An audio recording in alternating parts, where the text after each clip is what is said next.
Assalamualaikum warahmatullahi wabarakatuh. Berjumpa lagi dengan channel Amir Madika Sakar. Kali ini anak-anakku kelas 7, materi kita melanjutkan yaitu FPB dan KPK. Ini hal yang tidak asing karena dulu di SD sudah kita perdalam nanti. Namun sebelumnya kita bahas atau menjawab beberapa pertanyaan yang disampaikan ya, untuk materi yang kemarin. Yang pertama ada yang bertanya ini, apakah pada operasi perkalian bilangan bulat setiap elemen memiliki invers? Artinya kalau kemarin pada perkalian elemen identitasnya kan 1, berarti apakah semua mempunyai invers? Jawabnya adalah tidak. Kenapa? Ya, kita lihat contohnya misalnya 2 itu bukan invers dari setengah ya. Walaupun 2 kali setengah itu hasilnya 1, tetapi kita ingat setengah itu bukan bilangan bulat, maka tidak mempunyai invers. Jadi inversnya setengah, tapi setengah bukan bilangan bulat, maka pada operasi perkalian bilangan bulat tidak memiliki invers karena setengah ini bukan bilangan bulat. Nah, 3 kali sepertiga juga bilangan pecahan bukan bulat, maka tidak memiliki invers ya. Kemudian ada lagi yang mempertanyakan, ini pembahasan soal yang ini ya. Nah, kita intinya pokoknya kita menggunakan sifat distributif. Kita lihat bilangan yang sama ini 43 ini kita faktorkan, kita di luar kurung, yang di dalam kurung yang berbeda 89 dengan 34 dikurangi 34. Kemudian yang bawah yang sama 15, maka 15 keluar dari kurung, yang dalam kurung adalah 57 dan 35. Kemudian ini hasil yang di dalam kurung 89 kurangi 34 itu 55. Sehingga sini sama-sama 55, maka bisa dikeluarkan pakai distributif lagi di luar kurung yang sama 55, terus yang dalam kurung berarti 43 dan 17. Kemudian ini 15, ini 57 dikurangi 35, 22. Nah, sekarang 55 dengan 22 ini sama-sama bisa sederhanakan dibagi 11, ini 5, 22 bagi 11, 2. Maka sini 5, ini 2. Terus yang 60 ini adalah penjumlahan 43 dengan 17. Ini 15 tadi. Oke. Kemudian 60 dibagi 15, 4. 5 kali 4, 20 dibagi 2, 10. Nah, itu anak-anak mudah-mudahan bisa dipahami. Ada lagi yang mempertanyakan ini. Jadi pada tes ya, skor untuk jawaban benar 4, kalau salah negatif 2, kalau tidak dijawab negatif 1. Nah, dari 50 soal Amir menjawab 48 soal dan mendapat skor 100. Berapa soal? Banyaknya soal yang dijawab dengan benar. Kita selesaikan begini, banyaknya soal dulu 50. Kemudian yang dijawab 48 ya, 48. Berarti 48 itu yang dijawab bisa benar bisa salah, maka benar ditambah salahnya 48. Artinya banyaknya soal yang dijawab benar dengan yang dijawab salah ada 48 soal. Sehingga dijawab salah itu 48 dikurangi B, dikurangi yang benar. Kemudian berarti yang tidak dijawab berapa? Kalau soalnya 50, yang dijawab 48, berarti yang tidak dijawab 50 kurangi 48. Ada 2 soal yang tidak dijawab. Penghitungan skornya ya, aturannya tadi ya, skor benar kali 4, kemudian salah kali negatif 2, tidak dijawab kali negatif 1. Skornya 100, B kali 4, 4B benar. Kemudian ini S-nya tadi 48 dikurangi B ya, 48 kurangi B, saya gantikan ini ya. Kemudian ini negatif 2, T-nya tidak dijawab tadi ada 2, berarti 2 kali negatif 1, sehingga 100 sama dengan 4B, ini negatif 2 kali 48, negatif 49, negatif 2 kali negatif B, positif 2B, 2 kali negatif 1, negatif 2. Sehingga 100, nah ini negatif 92 ke ruas kiri jadi plus 96 ya, 96-nya. Kemudian negatif 2-nya jadi positif 2 ya ke ruas kiri. Kemudian ini 4B plus 2B sehingga 198 sama dengan 6B. Berarti B-nya 198 dibagi 6, 33. Artinya banyaknya soal yang dijawab benar ada 33 soal. Demikian pembahasannya ya. Oke, saya kira itu. Kita lanjutkan materi berikutnya yaitu FPB dan KPK ya. FPB faktor persekutuan terbesar. Nah, ngulang di SD dulu. Faktor bilangan bulat. Diketahui A dan B bilangan bulat. A disebut faktor dari B jika ada bilangan N. Jika dikalikan dengan A, hasilnya B. Nah, ini berarti faktornya. Nah, semuanya adalah bilangan bulat. Ya. Contohnya gini. Misalnya faktor positif dari 8. Itu 1, 2, 4, 8. Nah, kadang-kadang yang lupa ini, 1 ini faktornya atau bukan ya? Iya, 1 itu faktor dari 8 juga, karena 1 kali 8 itu juga 8. Nah, itu. Kemudian, faktor positif dari 12. 1, 2, 3, 4, 6, 12. Nah, karena 1 kali 12, 12. 2 kali 6, 12. 3 kali 4, 12. Itu faktor-faktornya. Kemudian faktor persekutuannya, faktor persekutuan yang terbesar ini yang sama 1 sama ini 2 sama 4 sama, tapi yang paling besar 4 yang merahnya. Berarti FPB dari 8 dan 12 adalah 4. Ya, begitu. Kemudian bilangan prima. Nah, bilangan prima itu apa? Bilangan prima itu bilangan bulat positif yang memiliki tepat 2 faktor. Contohnya 2, 3, 5, 7 dan seterusnya. Ini 2 itu faktornya hanya 1 dan 2.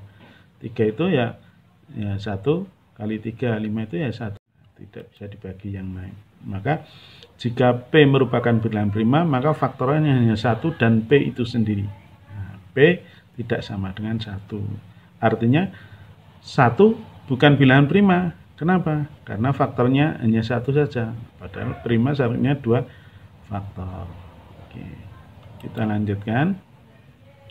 Nah, contohnya ini tadi 2 ini 1 kali 2, 3 ini 1 kali 3. Nah, ini bilangan prima ya. Nah, tidak bisa dibagi bilangan yang lain lagi. Oke, kita lanjutkan dulu mungkin di SD ini ya. Menggunakan pound faktor ya. Misalnya 24 bagi 2, 12. Kemudian bagi 2 lagi 6. Kemudian 6 bagi 2 lagi 3. Nah, kemudian kalau 18 bagi 2 9. Nah, kemudian bagi 3 apa? 3 ya. Nah, 3. Kemudian apakah ada yang sama? Bagaimana mencari FPB-nya? Nah, kita 2 dari 24, 2 di sini juga 18 ada 2. Nah, kita lingkari yang sama. Kemudian ada yang sama lagi? Oh ya, ada. Nah, ini 3 di sini juga 3. Nah, sepasang. Nah, sudah tidak ada lagi, berarti FPB-nya 24 dan 18 itu adalah 2 kali 3. Jadi yang dilingkar saja 2 kali 3. Nah, itu kalau menggunakan pound faktor. Kemudian contoh soalnya, misalnya ini. Daging kurban terdiri dari 90 kg daging kambing dan 1,35 kuintal ya, kuintal daging sapi dibagikan kepada fakir miskin dengan bagian yang sama. Paling banyak berapa fakir miskin yang menerima daging tersebut? Berapa kilogram daging yang diterima setiap fakir miskin? Penyelesaiannya yang pertama, daging sapinya tadi 3,15 kuintal, itu kalau jadikan kilo 315 kg. Maka kita mencari FPB-nya 90 dan 135.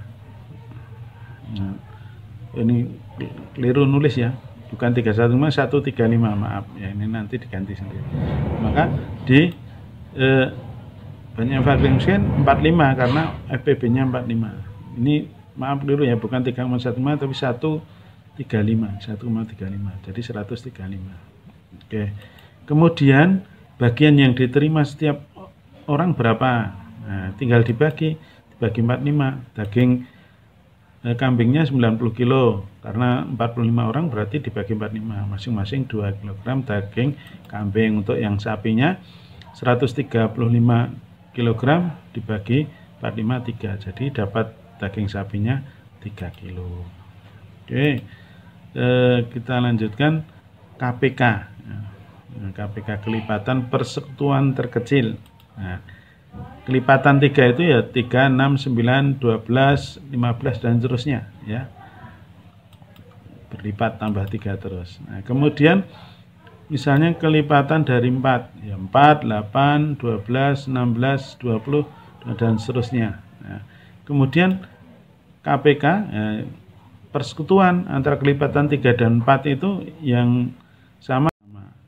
Maka KPK ini yang terkecil, ini sebenarnya 24 juga sama, tapi diambil yang terkecil. Nah, maka KPK-nya 12. Kalau menggunakan pound faktor gimana? Nah, seperti pada sebelumnya, tadi kita ambilkan pound faktor dari contoh sebelumnya yang EPB. Kalau di KPK-nya bagaimana? 24, kemudian yang satunya 18. Kita buat pound faktornya ya, 2, kemudian ya 9 dibagi 3, 3. Nah, kita pasangan yang sama, 2 di sini juga ada 2. Nah, kemudian di kiri ini 3, sini juga 3. Maka nah, ini FPB-nya yang dilingkar. Nah, kalau mencari KPK itu caranya ya FPB-nya yang dilingkari itu 2 dan 3 yang saya tulis merah, 2 kali 3 terus dikalikan semua yang tidak dilingkar, 2, 2, 3, 2, 2, 3 sehingga hasilnya 72. Artinya KPK dari 24 dan 18 itu 72. Oke, kita lanjutkan contoh soalnya tentang KPK. Misalnya ini contoh soal, lampu A menyala setiap 8 detik, lampu B menyala setiap 6 detik, lampu C menyala setiap 5 detik. Pada pukul 7:13 ketiga lampu menyala bersama-sama untuk yang pertama kali. Pada pukul berapa ketiga lampu tersebut menyala bersama-sama untuk yang kedua kalinya? Oke, penyelesaiannya berarti kita mencari KPK antara 8, 6 dan 5 yaitu 120. Nah, kemudian setelah ketemu artinya apa? Setiap 120 detik itu ketiga lampu tersebut menyala bersama-sama. Tinggal menambahkan 120 detik itu kan sama dengan 2 menit ya. Jadi tadinya pertama pukul 7:13 ditambah 120 detik atau 2 menit. Nah, 13 tambah 2 menit kan 15. Sehingga menyala bersama lagi pukul 7:15. Nah, itu contoh soal penerapannya. Kemudian ini juga Mira berkunjung ke panti asuhan 35 hari sekali, sedangkan Rima berkunjung ke panti asuhan yang sama 40 hari sekali. Jika pertama kali mereka berkunjung bersama ke panti asuhan pada hari Sabtu, pada hari apa mereka berkunjung bersama untuk yang kedua kali? Nah, ini juga menggunakan KPK. Nah, itu gimana caranya? KPK dari 35 dan 40 yaitu 280. Artinya 180 hari itu bersama-sama selama itu. Nah, maka Sabtu ditambah tadi pertama kali kan Sabtu ditambah 280 hari. Kita ingat 1 minggu itu ada 7 hari. Jadi kalau selama 7 hari harinya sama, Sabtu tambah 7 hari, Sabtu lagi, begitu terusnya. 280 kan kelipatan 7, 40 kali 7 berarti Sabtu. Jatuh Sabtu lagi karena ini lipatan 7, tidak bersisa. Gitu ya. Kalau bersisa nanti yang digunakan sisanya. Gitu. Kemudian kita lanjutkan. Ini jika hari ini adalah hari Senin, maka 2020 hari yang akan datang jatuh pada hari apa? Nah, ini juga sama. Berarti kita bagi 7. 2020 itu kita bagi 7. Kita bagi 7. 2020 dibagi 7 itu 288, masih sisa 4. Nah, kita menggunakan sisanya itu. Kalau ini kan tetap, berarti kalau tadi Senin ditambah 2020 hari itu sama aja ditambah 4 hari. Jadi sisanya. Sehingga Senin ditambah 4 hari. 4 hari jadinya jatuh pada hari Jumat. Nah, begitu beberapa contoh. Untuk selanjutnya silahkan saya berikan tugas 3 soal saja. Silahkan kalau perlu didiskusikan dengan temannya. Kalau ada kesulitan bisa ditanyakan pada guru kalian. Demikian, terima kasih atas atensinya. Mudah-mudahan dipahami. Sampai jumpa dan selamat mencoba. Tetap jaga kesehatan. Selalu gunakan masker kalau keluar, rajin cuci tangan, dan hindari kerumunan. Oke, terima kasih. Assalamualaikum warahmatullahi wabarakatuh.